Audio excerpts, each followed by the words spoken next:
Yo, what's up, guys? It's Talon. Today I'm just going to be talking about my plan for next season, kind of what the goal is, and sort of just explaining what my content will be about, all that type of thing. So, for the next season, I'm going to be trying to get Sovereign playing only solo queue with mid lane. So, in past seasons, I've played some duo, played some solo, kind of done both. Also played a lot of autofill usually didn't stick to one role, but this season, we're going to try to get Sovereign playing only autofill, or only mid lane rather. And really the goal for me is to create essentially an exact champion pool, style of play, everything that you guys can follow, and basically just copy me completely if you want. If you want to play all the same champions, just basically do exactly what I do. I'm going to also explain my champion picks for when I'm autofilled, for top lane, for jungle, for support, ADC, all of them, and I'm basically going to make a bunch of content centered around all of these types of things, pretty much just allowing you guys a very straightforward way to climb. A lot of times, people will always just ask me, what's the easiest way to climb? How can I reach my highest rank? If you really want a super straightforward way to do it, this is going to be how. I'm just going to give you guys I'm going to make a bunch of videos in this series that are centered around the different parts of the game, who I'm going to pick in certain scenarios, who to counter in what scenarios, how to win certain different types of games. Basically that entire thing. Allow you guys to follow my entire journey all the way from, we'll reset to Diamond 4 all the way up until Sovereign. A couple things that are important to note. First is going to be the champion pool for mid lane. So my champion pool for mid lane is going to be Syndra, Orianna. When it comes to Syndra and Orianna, those are going to be my most common blind picks. I'll probably stick mostly to Orianna, but it might do both. That's the one where I'm not 100%. Will I play Syndra and Orianna or just Orianna? But it'll definitely be those mages. I would say most likely Orianna as the major one that I usually play. But possibly both. Again, as blind picks, as safe kind of just mages that are just going to be good in every game. Then I'm going to have Echo. He's really going to be my kind of really good, consistent assassin that can play in most games. He's just a really strong assassin in most games. Pretty rare that it's not a good Echo game. Really good carry potential. Really good in those aggressive comps when you need to dive onto the enemy backline. Then we're going to have Kassadin. Kassadin's going to be my counter pick to mages, the AP champions, my kind of, 1v9 champion when I need, to 1v9 and they pick a bunch of AP. Then we're going to have Corki. Corki is going to be my AD champion. When I have an AP jungler, essentially, I'm going to pick Corki. Most of the time, that's kind of going to be my main thing. So we're going to have Syndra / Orianna. We're going to have Kassadin, Corki, and then Echo. And that's really going to be the main champion pool. Will it change throughout the season? Possibly. Maybe I'll determine, oh, this champion's actually really OP. I want to play that champion. Or, a champion gets buffed or nerfed. And we're going to change the champion pool throughout the season, potentially, if we see, a good reason to do so. So just because this is the initial champion pool doesn't mean that every single champion will be present at the end, but it is very likely that these will be the main champions. And we'll, again, explain really the scenarios, with different videos of when to pick these champions, when to play them. I'll go over the draft in every video as well of the game that I'm showing you guys, so you guys can understand how I would draft in different scenarios, trying to be, first pick, last pick, whatever. So that's just kind of the first thing, is going to be the champion pool for mid lane being the main role. When it comes to jungle, Warwick's probably going to be my most commonly played jungle, but I may pick some other things occasionally, like maybe Lilia if I want to counter tanks, maybe Vi if I want to play a tank myself, maybe Wukong if I want a good bruiser, but Warwick's probably going to be the main one. Top lane, similarly, will be mostly Warwick, potentially also playing stuff like maybe Jace, maybe Renekton,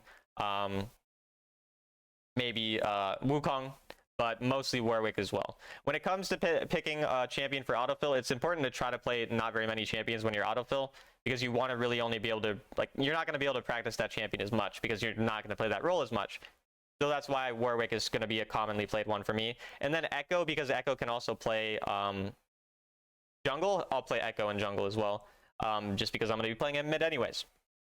ADC will be mostly Varus, and support will probably be mostly Thresh / maybe Karma, but probably mostly Thresh, most likely. Though, again, we'll be ironing out the specific details of champion pool the more we go into it, but that's going to be the general champion pool. So if you guys want to follow a similar thing where I'll explain to you guys how to play all these different champions early on in the season to practice them, and then, throughout the season have more and more stuff, kind of content based around different scenarios, all that type of thing.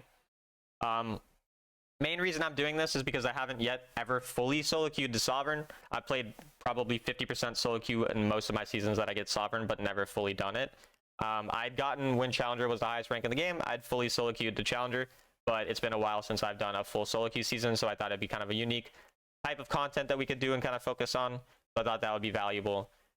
Also important to note, in the middle of May, I will be going to Europe for 3 weeks, and I won't make any videos during that time. I'll likely record a bunch of videos and just upload them throughout that time, but I won't be making new videos during those 3 weeks, and so the push will kind of be paused midway through, where I won't be streaming for 3 weeks, but that won't be until about May 19th or so, maybe a couple days before that.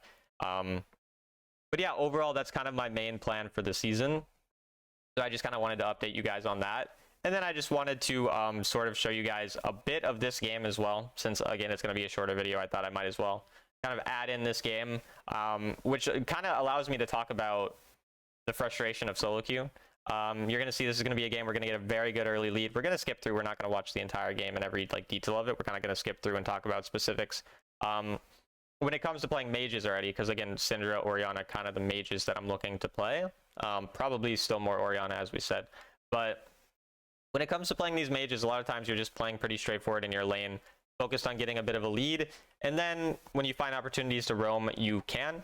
In this specific game, we ended up getting a really big lead early on, and when you have a really big lead like this as a mage, sorry about that, things cut out for a second, but basically what I was saying is when you have a lead as a mage, it's important to understand that you're not necessarily actually really strong until you hit your certain item spikes. So before I just hit my second item here, I wasn't actually super strong. But now that I'm on 2 items, I really can start playing to just burst people down and kind of abuse the fact that I'm super far ahead. So item spikes are something that's really important to understand, rather than just playing like, oh, I'm really strong in gold, so I'm probably really strong.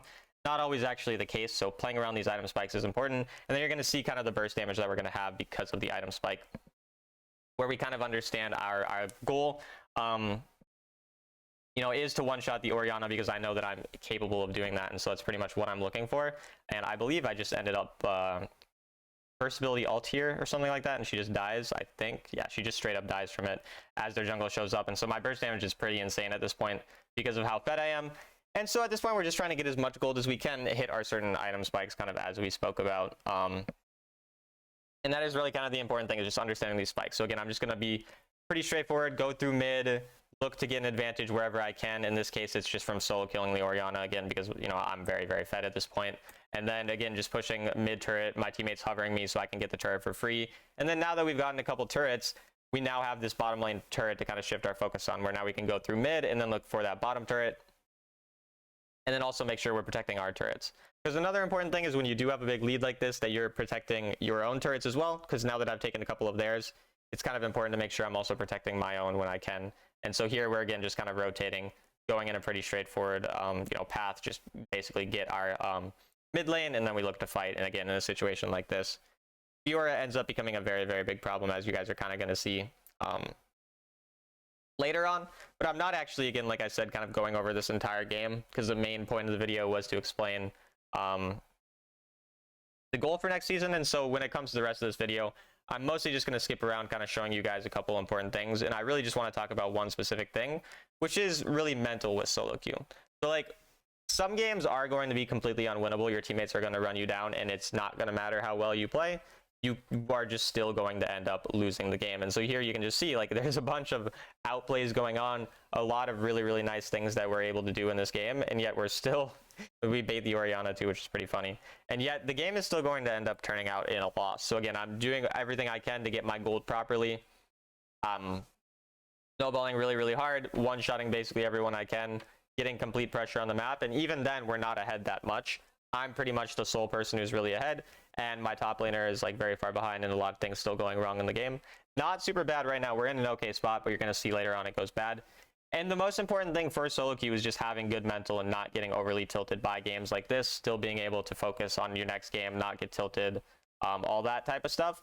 Whereas a lot of people, after something goes wrong, they'll kind of let that affect the rest of their games. Whereas like after this game, which was my first game of the day, where obviously I was kind of frustrated by that, we ended up carrying a bunch of games later on and still climbing and winning a lot of games, despite everything that went wrong here. And so at this point, I probably could have just recalled and gone towards the top lane, because at this point, like, our waves are a lot more important as well than further snowballing. So you can kind of see here how, like, had I been aware of the fact that we could get snowballed on really hard, due to the fact that our top laner was just losing so many turrets from side lane, I could have maybe focused more on protecting turrets instead of going for you know, more of a gold lead myself, because I'm already so far ahead that sometimes protecting those turrets or other things like that can be more important. And so even in a game like this where I'm carrying very hard, and the reason that, you know, the game is losable is definitely not my own gameplay, there's still things you could do. And so figuring out kind of what you can do better, even in games like this where I'm gonna end like 15-0 and lose, it's kind of an important thing as well. It's not that you need to blame yourself for the loss. I don't blame myself for losing this game or anything like that, but it is important for me to try to take away what I can from the game, so that in the future when I'm ahead this much, I kind of understand what I can do. So we see that again, they have a side laner who's really strong and kind of, you know, just breaking all of our turrets and giving a lot of pressure on our side lane. We could have had a bit of more of a focus on pushing those sideways before going for a lot of these kind of fights. But again, at the end of the day, we're still in a pretty good spot when it comes to the game here. Like, the enemy are, a lot of them still dead, but I think Vi gets caught by Fiora in a second here, which means that we're not able to get the Baron out of this situation. I think that's what happens. Forgot exactly what happens. But yeah, just basically good mental and trying to learn from games even like this is kind of the main way to climb in solo queue. And so then we end up trying to zone the Orianna. And then yeah, things cut out again, but basically we zone the Orianna off. We ended up killing her, and we get the Baron. So again, main point in this video, we're kind of going to go more towards the end of this game. Some games are unwinnable when it comes to solo queue, and that's kind of one of the things I want to teach you guys from this series that we're making. As a whole, you're going to play really well. You're going to do most of the things I tell you to do. You're going to play consistently, but maybe there's going to be that one thing that led to a loss in the late game that you don't realize. Maybe it's going to be something that I am aware of, and then you guys are like, well, what's different between Talon versus me? Why am I not climbing in solo queue? And that's really my goal, is to show you guys, you know, these little things as well. So I'm going to show you the 15-0 losses. I'm going to show you the games where I get shit on. I'm going to show you the games where I shit on others. We're going to basically try to give you as much of my solo queue journey as possible and more authentically, whereas a lot of times I'm showing you guys mostly wins, and that is a very valuable thing to show you guys, is how to carry games. And that's why I usually show a lot of wins, is because I show you guys games where you can do what I do well. But I'm going to show you guys more games where I play like shit, where I fuck up, where I'm hard countered, where I'm bitching and complaining, or, you know, mad at my team or whatever. And I'm going to show you guys how I deal with that. And I'm going to show you how at the end of the day, I'm still going to get sovereign playing only solo queue. Now, playing solo queue means I'm going to lose more than if I was duo, obviously, you know, and most people, they do abuse duo, trio, 5-man. And so when it comes to win rate, you're not going to win as many games solo queue as you will with a 5-man, you know, from these 5-man abusing players or whatever. Even playing duo is going to be easier, of course. And if you guys want my true advice on climbing, I recommend playing duo if you at all can, because that is overall easier. But for those who like solo queue or who want advice on solo queue, I'm going to be explaining that to you guys throughout my videos. Which is the main kind of goal, explaining again things like mental and other things like that, where even when you end up, you know, being in a 14-0 game that ends up being, I think I go 15-0 and we end up losing, we'll kind of just show you guys the end here. I'm going to try to still teach you guys how to get around that. Now again, that's not really the point of this video, which is why I'm sort of just going over the cliff notes of the game, which again, main thing I learned from this game, you know, there's not much to learn from most of the game. Most of the time we just kind of carried and then ended up having a bad team. But there certainly is the one note that we can take away, that if we'd played around side lanes better and been more worried about protecting our own turrets rather than furthering our own lead when we were already so far ahead, I probably could have ended up winning that game. And so that's the type of thing we're going to kind of focus on in this series, is all these different little things, hoping that you guys can kind of reach, you know, the new peak rank or your new peak rank or something like that. So that's pretty much it. Let me know what you think of this series. Let me know if you have any suggestions for kind of anything based around the series. And yeah, that's about it. I hope you guys enjoyed the video, and I'll see you tomorrow.